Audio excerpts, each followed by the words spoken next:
জানেনিতে ঢুকে যে আমি অত্যাচার করছিল, যে সমাজে অন্যায় করেছিল, যে সমাজে অভিশাপ করছিল, তার প্রতিবাদ, তার সুন্দর রাস্তা, তার দৃঢ়মনের রাস্তা এবং মানবাধিকার, মানুষের অধিকার রক্ষার জন্য আমাদের নবী আদর্শ এবং তার দামি প্রচার করেছিলেন। সেই আদর্শে আমরা অনুপ্রাণিত, সেই আদর্শকে আমরা আঁকড়ে ধরে আমরা চাই আমাদের সমাজে সততা, ভদ্রতা এবং মানুষ বিচার আচরণের মধ্যে শান্তিপূর্ণভাবে সবাই জাতি ধর্ম নির্বিশেষে বসবাস করতে পারে।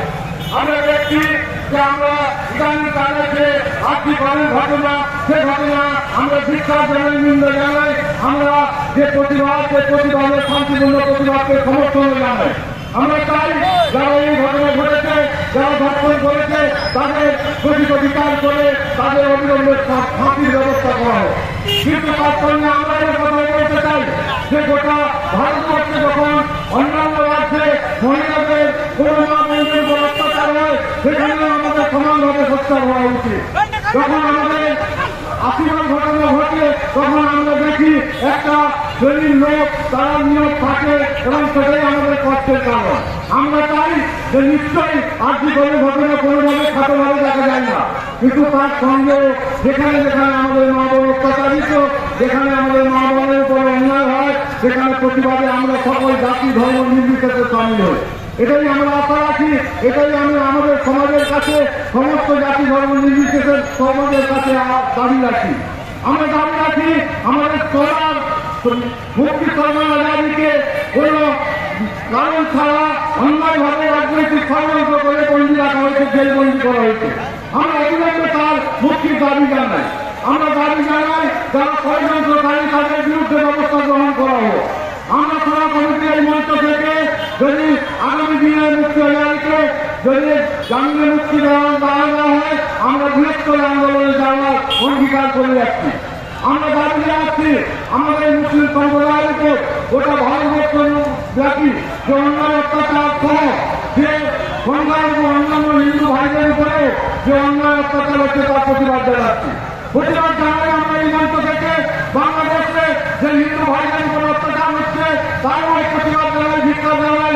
ইসলামিক শিক্ষা দেয় না, ইসলাম মানবতা ধর্ম, ইসলাম কোনো কাউকে করতে দিলে কারো বিরোধিতা করে, কারো সাম্প্রদায়িক আচরণকে বিরোধিতা করে আচরণের জন্য তাকে অন্যায়ভাবে তার সমর্থন করে না, অন্যায় প্রতিবাদ করে। আমরা ওয়াকফ হয়েছে, অ্যামেন্ডমেন্ট বিল আনা হয়েছে, তার বিরোধিতা করছি। কারণ ওয়াকফ রাহমতুল্লাহ সম্পত্তি, এই সম্পত্তির মালিক ওয়াকফ এবং ষড়যন্ত্র করে আমাদের কিছু রাজনৈতিক নেতা তারা ষড়যন্ত্র করে আমাদের এই ওয়াকফ পরিস্থিতিকে পরিবর্তন করে সেটাকে তাদের ব্যক্তিগত হস্তগত করতে চাইছেন। আমরা একটু প্রতিবাদ জানাই, আমরা ধিক্কার জানাই এই ষড়যন্ত্রকে। আমরা এই মঞ্চ থেকে আপনাদের আরেকবার সালাম জানাই। আমরা আরো অনেক বলার ছিল আমাদের, কিন্তু এই মঞ্চ থেকে বলার অবকাশ নাই।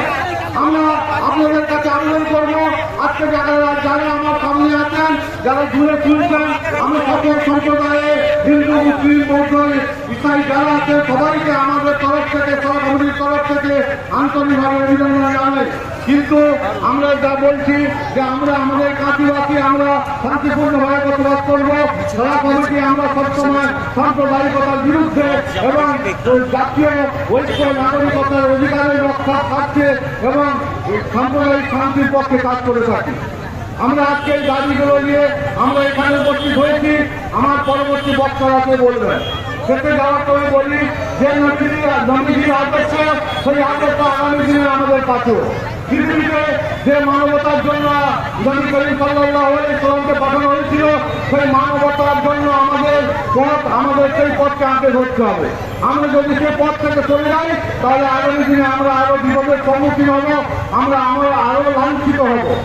আমরা আবেদন আপনাদের কাছে যে নবীর আদর্শ, যে মানুষের মধ্যে মানুষের প্রেম, মানুষের মধ্যে অধিকার রক্ষার, যে মানুষের সাথ দেওয়া, মানুষের অন্যায়ের প্রতিবাদ করা, স্বচ্ছতার সঙ্গে জীবনযাপন করা, এই এবং মহিলাদের প্রতি সম্মান করা, তার মর্যাদা রক্ষা করার দায়িত্ব আমাদের নিতে হবে।